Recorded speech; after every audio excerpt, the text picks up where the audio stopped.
This is the elevator at 2409 State Street in Erie, Pennsylvania. It's an Otis Series 1 from the 80s sometime. Takes a second for the doors to open.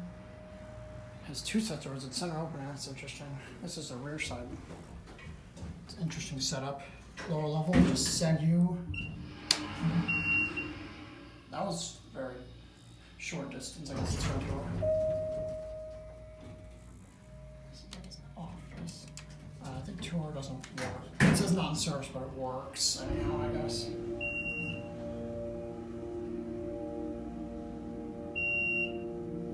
It's a loud beep.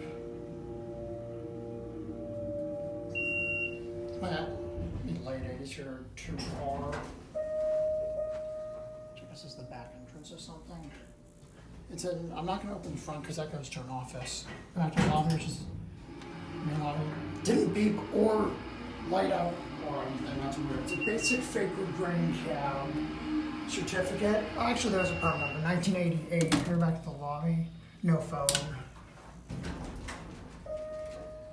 Thought there wasn't a permit number for this. Oh, we've got the older interlock. That's weird. I just put a bunch of labels on the buttons. And that's going to be not to quick close.